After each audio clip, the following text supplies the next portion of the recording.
Gimana caranya biar kita selalu tenang menghadapi masalah? Biar tenang ketika kita tahu nilai kita kayaknya anjlok. Biar tenang pas kita tahu judul kita ditolak. Lamaran juga sama, di hari yang sama lah gitu. Pagi judul ditolak, malam lamaran ditolak. Selama Allah nggak nolak kita kan masih aman nih. Karena apa yang di sisi Allah lebih baik. Gimana caranya kita biar nggak panikan ketika ada masalah? Walaupun sedih, itu fitrah manusia sedih. Cuman ada yang sedihnya wajar, ada yang sedihnya sampai berlarut-larut atau putus asa. Bentuk keputusasaannya macam-macam. Ada yang putus asa dengan bunuh diri, loncat dari jembatan, ternyata nggak meninggal, gagal bunuh diri gitu kan. Ada yang putus asanya dengan cara ngelakuin perbuatan dosa, kayak mencuri atau udahlah saya mah nggak mau peduli lagi dengan hal haram, yang penting saya ambil aja semua proyek gitu. Nah ini putus asa. Ada yang putus asa dengan nggak mau lagi bertaubat. Dia ngerasa aduh kayaknya saya nggak pernah nasuhan nih taubatnya. Taubat ulangi lagi, taubat ulangi lagi. Kenapa kita berputus asa minta ampun ke Allah, padahal Allah nggak pernah putus asa mengampuni kita? Kan aneh nih. Allah tuh nggak pernah putus asa ngampuni kita, nggak pernah bosan menerima taubat kita. Allah nggak pernah bilang, lo datang ntar pasti besok buat lagi. Enggak. Padahal Allah maha tahu kita mungkin besok masih ngelakuin dosa yang sama. Asal kita datang, Allah langsung terima. Seolah-olah Allah tuh kayak husnuzon banget sama kita. Walaupun pastinya Allah tahu tentang apa yang akan kita lakukan di masa yang akan datang. Ini artinya kenapa seseorang jadi putus asa, jadi berhenti untuk mencoba, jadi tidak lagi berharap apa-apa, jadi pesimis, jadi tidak survive dalam masalah, jadi penuh khawatir menghadapi hidup. Ada masalah dikit kayaknya udah kiamat dunia, padahal kuota habis doang nih. Langsung, aduh kuota habis jam 11 malam. Biasanya kan jam 11 itu jam chatting tuh sampai jam 1. Atau jam 11 malam kuota habis, padahal tadinya pengen ngebangunin dia. Iya dia gitu kan. Jam 2. Gampang, pakai aja kuota doa. Ya Allah bangunkanlah dia. Tiba-tiba dia tetap bangun. Dia bangunin kita akhirnya. Ini bisa aja terjadi. Yang jelas gimana sih cara biar kita keep happy, tetap bahagia walaupun gak bisa jalan-jalan jauh. Tadinya pengen jalan sama teman-teman, ternyata duitnya gak cukup. Kita lihat teman-teman kerjanya traveling aja. Ke Lombok, ke Batu Karas, kerjaannya keliling aja. Dan kita aduh pengen juga ngeliat pantai, misalnya ke gunung touring sama teman-teman, ternyata tapi saya nggak punya motor, saya nggak punya uang, saya nggak punya waktu dan seterusnya. Bisa nggak kita tetap bahagia seperti mereka walaupun nggak ngerasain pengalaman-pengalaman asik seperti yang mereka rasain? Gimana caranya biar ketika kita sujud itu sama nyamannya dengan ketika kita tidur di atas pangkuan istri? Belum ya? Gak tahu sih rasanya. Pokoknya tuh keren banget loh. Salah satu yang bikin saya kalau gak bisa tidur itu tipsnya adalah tidur di atas pangkuan istri. Langsung tidur. Cuman masalahnya susah bangun. Nah ini nih, gimana caranya kalau kita sujud rasanya senyaman itu? Gimana caranya? Bukankah kita selama ini mungkin, kita atau saya lah, pas sujud pengen cepat bangun. Gimana caranya sujud gak bangun-bangun? Pas kita sujud, aduh pengen lama gitu sujudnya teh. Terutama kalau sholat sendiri. Kalau sholat jamaah memang gak boleh. Kenapa? Karena hajat orang beda-beda. Nabi kalau sholat jamaah mah standar-standar aja. Tapi giliran sholat sendiri, itu sampai orang kewalahan ngikutin Nabi. Dan itu bukan cuma Nabi, sahabat juga kayak gitu. Siti Aisyah, istri Nabi itu. Siti Aisyah itu pernah sholat duha kurang lebih 4 jam, itu cuma baca 1 ayat doang loh. Famanallahu alaina wa waqana adzabas samum. Dia baca sendiri, agak keras karena dia di dalam rumah sendiri. Lewat seorang sahabat, lewatin rumah Aisyah mau ke pasar, mendengar Aisyah lagi sholat. Famanallahu alaina wa waqana adzabas samum. Nangis. Akhirnya sahabat ini pergi ke pasar. Dia belanja segala macam, balik lewat lagi rumah Aisyah. Setelah kurang lebih 2 jam, pas dia lewat lagi rumah Aisyah, dia masih mendengar Aisyah membaca kalimat Famanallahu alaina wa waqana adzabas samum. Nangis lagi. Jadi 1 rakaat dengan 1 ayat itu bisa 2 jam, 3 jam yang dilakukan oleh para sahabat. Kenapa kok betah banget? Sama kayak kita betah banget nonton film, dan betah banget dengerin musik kesukaan kita, diulang-ulang lagu yang sama kan ya. Mungkin 1 lagu itu durasinya sebutlah 2,5 menit, 2,5 menit. Tapi diulang-ulang bisa sampai setengah jam mendengar lagu yang sama. Bukan 1 album, 1 lagu. Kenapa kita betah? Nah, gimana caranya kita juga dapat kebetahan kayak gitu ketika dengerin bacaan Al-Quran, ketika kita membaca Al-Quran sendiri, ketika kita sholat. Sampai ada istri Nabi sholat sambil ngikat badannya di dinding. Jadi dia bikin tali ke dinding gitu, terus dia ikat badannya. Sehingga kalau dia udah gak kuat lagi, dia bersandar dengan ikatan tali di badannya, saking lamanya berdiri sholat. Coba bayangin, berarti kan semalaman tuh. Kalau udah gak kuat, dia berdiri itu sambil badannya keikat di tali. Dan Nabi melihat itu menangis karena melihat kesungguh-sungguhan para sahabat dan sahabiat dalam beribadah kepada Allah. Dan itu bukan paksaan siapapun, Nabi gak pernah maksa kayak gitu. Mereka sendiri berinisiatif. Jadi tutorialnya dibikin sendiri gitu.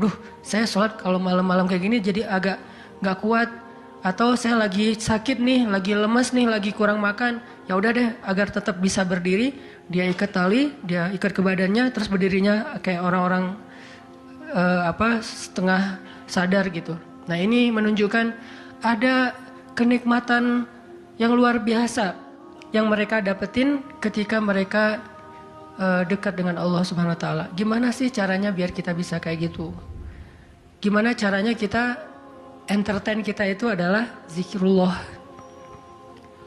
Boleh-boleh aja kita entertainnya nonton film, dengerin musik-musik yang positif. Entertain kita mungkin chatting, entertain kita mungkin update status, entertain kita mungkin kepoin mantan misalnya. Boleh-boleh aja selama masih wajar. Tapi bisa nggak entertain kita yang lain itu zikrullah? Dengan mengingat Allah kita jadi terhibur gitu. Dan itu entertain luar biasa pahalanya. Gimana caranya?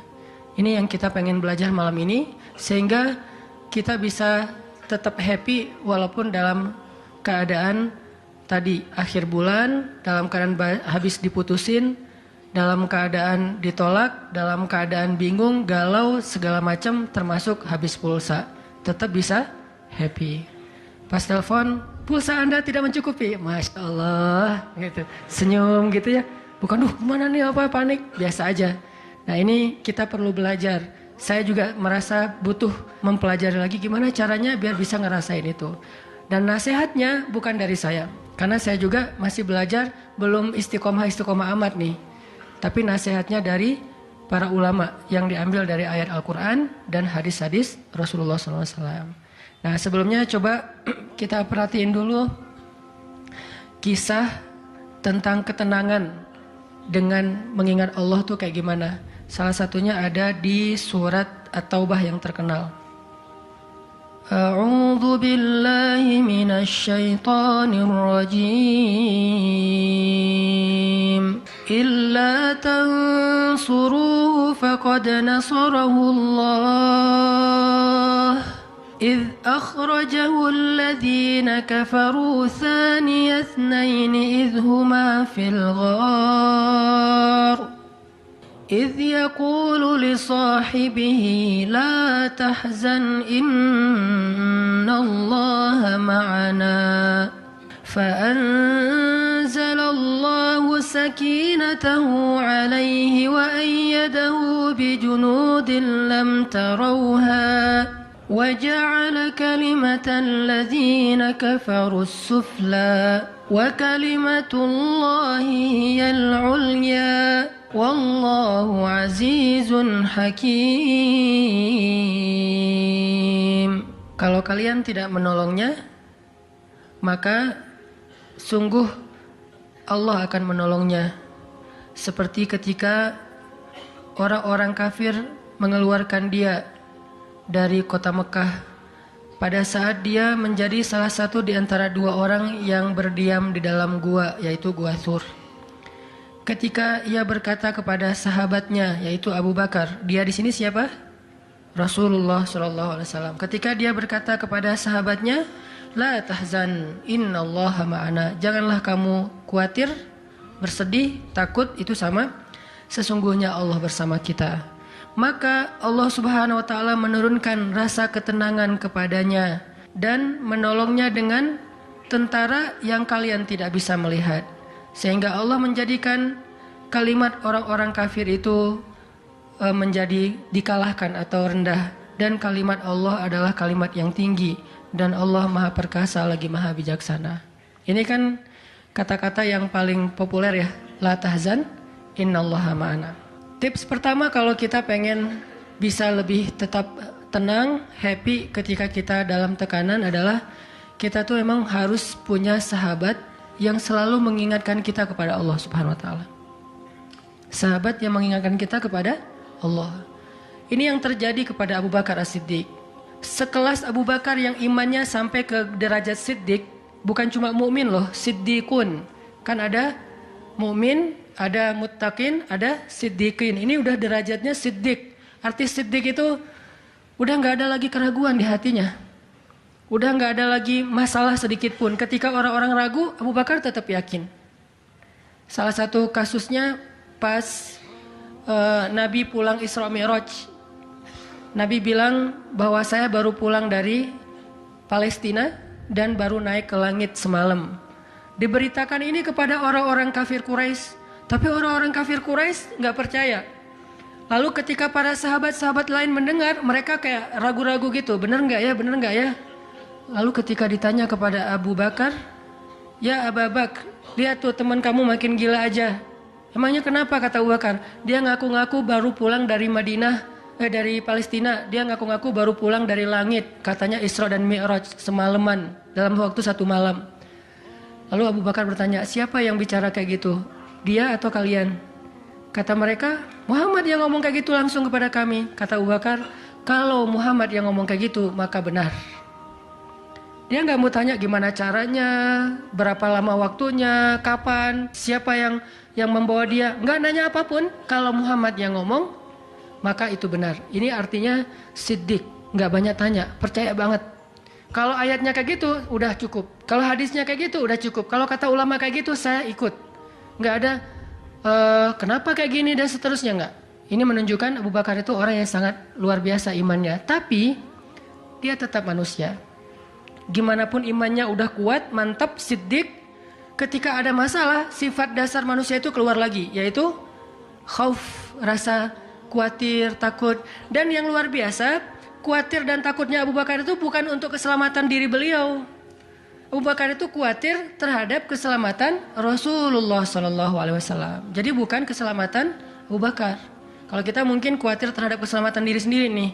Kalau Abu Bakar derajatnya khawatir terhadap, gimana ya Rasul, kalau mereka ngelihat ke bawah, ke kakinya, pasti kita akan ketahuan. Karena mereka sembunyi di sebuah lubang, nggak gua sih, kecil, lubang di bukit Jabal Thur.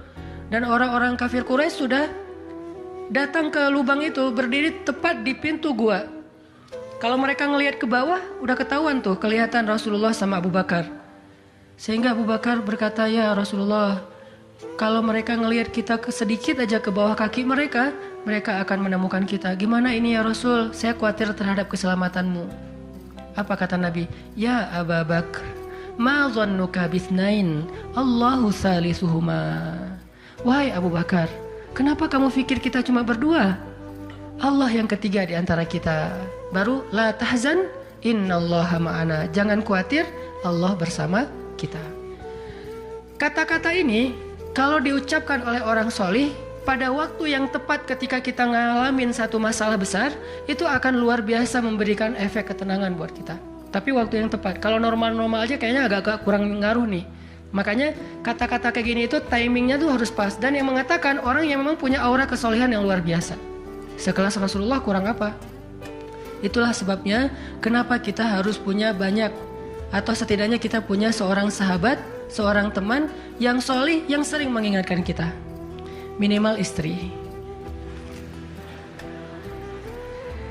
Kenapa? Karena kalau kita galau dalam urusan kerjaan, nanti pas kita pulang ke rumah, yang akan bilang la tahzan innallaha ma'ana adalah pasangan kita.